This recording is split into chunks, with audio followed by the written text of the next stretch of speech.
Good morning, Riders. Today is Friday the 19th, and I'm Justin Washington. And my name's Kendall. This weekend was homecoming, and the Riders took a big win against the Vikings. Let's get the recap from Ariana. Yo, let's go CR! Right from the start, couldn't pull us apart, it just works. Nobody else ever gets me as well on this earth. Like rock and roll, Marshalls and tellies, mac and cheese, PBs and jellies. Some things are better together, and that's you and me. Dude, I love you, bro, I love you, man, I love you. You're my brother from another mother. You are my favorite, I'm not ashamed to admit, 'cause I do, dude, I love you, bro, I love you, man, I love you. You're my homie, no one knows me like you know me. Like the sun and the moon, all the best things come in twos. What would I do without a friend like you? Whoa, whoa, whoa, whoa, whoa. Thanks, Ariana. The Unified team has played some great games. Let's get the scoop with Luke. I'm Luke Dummett. Here's some few highlights from the new white football game against Seafoot. Here is Brendan Hatch, President Chris Flynn, Ryan Ellis, and Alex Baldwin, and myself. Check out the Swan defense plays by Nazim Perez and Blanton O'Neill.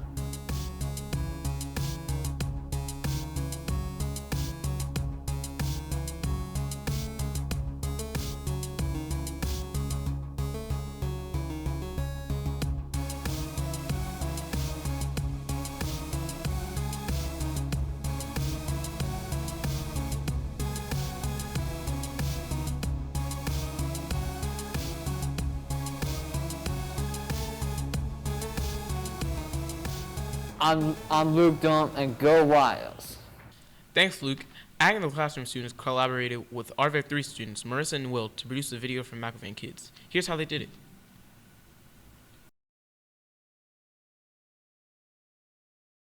In your opinion, what was the most difficult part of creating the Appleseed film, and why?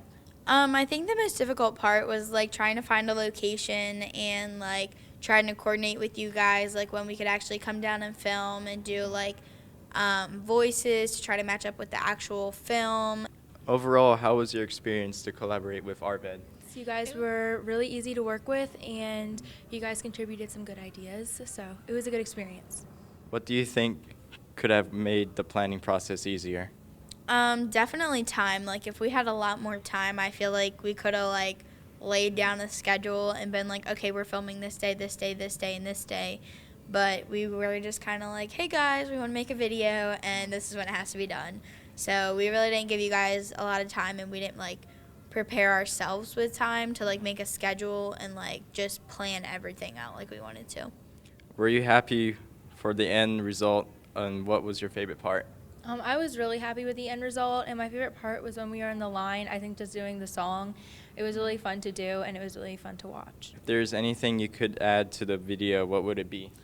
Definitely our bloopers, because our weather definitely played a fun role on some of the things we did. So we had posters flying everywhere, and that would have been really, really funny to see like all of our mess ups and our laughter and stuff like that through the process of the video. But other than that, it was really good. We had our music, we had us singing, we had the video, we had like people jumping in like as the song kept going on, and there was words. So like I felt there wasn't a lot more that could have been added. All right, thank you for your time.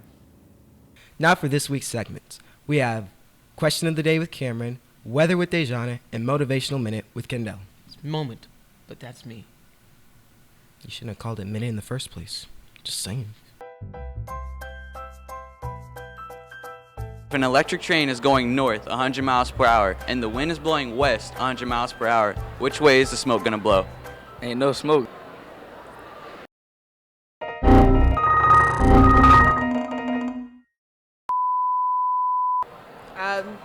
West? There's no smoke. It's an electric train, dog. West. Good morning, Rider Country. I'm Dejana Wynn, and I've got your weather forecast for you. Today, it's going to be cloudy and chilly, so make sure you at least have a sweater since we also have a pepper rally during 7th period. Tonight is also our last football home game, so make sure you bundle up and go out there and support our Riders. Next week, on Monday, Thursday, and Friday, it's going to be a little bit in the 50s with plenty of sunshine, so a sweater will do for that week. And Tuesday and Wednesday, it's going to be hitting lightly towards the 60s, so with a little bit of sunshine, so at least wear something warm, just in case. I'm Dejana Wynn with your news, and go Riders!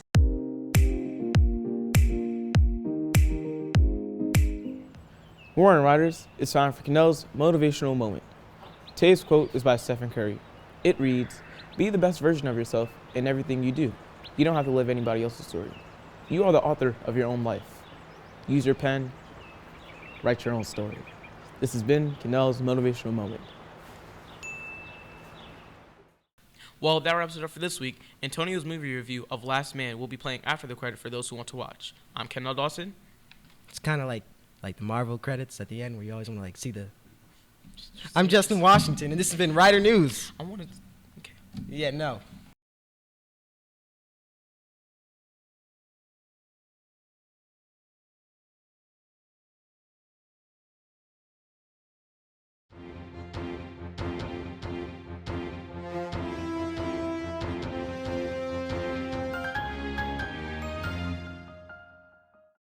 First Man is written by Josh Singer, directed by Damien Chazelle, stars Ryan Gosling and an ensemble of others. The movie is based upon the book by James R. Hansen. First Man follows the story of Neil Armstrong and the years leading up to his historic landing on the moon. Welcome to Rider Reviews. This is Antonio Rivera. One of my favorite parts of this movie is the sound design and the sound mixing. During the several space-related sequences, the sound was perfectly crafted to emulate the anxiety and claustrophobia of a spacecraft. Spaceflight is dangerous, and anything can go wrong very, very quickly. The well-designed creaks and low hums ensure that the tension is always rising, even if you are familiar with the events depicted in the film. Coupled with the fantastic editing and close camera work, these scenes are some of the highest points in the film. They perfectly recreate the experience, both physically and emotionally, that Neil Armstrong and the other astronauts must have faced. Another highlight is the acting. Across the board, the cast is good, and Ryan Gosling as Neil Armstrong is great, conveying Armstrong's cold and calm demeanor well, while still being able to show genuine emotion. Damien Chazelle also deserves praise for his direction of the actors and crafting of the previously mentioned scenes. The music is great as well. Justin Hurwitz, who composed La La Land with Chazelle, does a fantastic job enhancing the film. Music during the space scenes is either whimsical and floaty or completely non-existent, depending on the context, and more emotional moments are appropriately scored as well. Silence is also used very well in the film, which helps to enhance the more intense scenes later on. The cinematography is quite good at some moments, and the special effects are fantastic. I only have one gripe with this film, and it isn't a major one. Almost the entire movie is shot handheld, meaning without a tripod or a stabilizer. As a result, some of the shots seem shaky, but it is only the natural movement of someone holding a camera and walking around with it. I personally am not a huge fan of this style. However, I do think it creates an interesting feel to the film, almost as if it were a documentary, not a biopic about something that happened 50-some years ago. The unsteady camera is not a big problem. However, as most scenes are perfectly coherent, the only exceptions are certain space scenes that have lots of shaking in the spacecraft itself, resulting in the cameras also shaking. These short moments may cause confusion or maybe even a brief sickness to some, so be wary. I think First Man is an excellent film, and it makes me even more excited for Damien Chazelle's next project. I highly recommend the film if you are at all interested in the story of Neil Armstrong and his journey to the moon.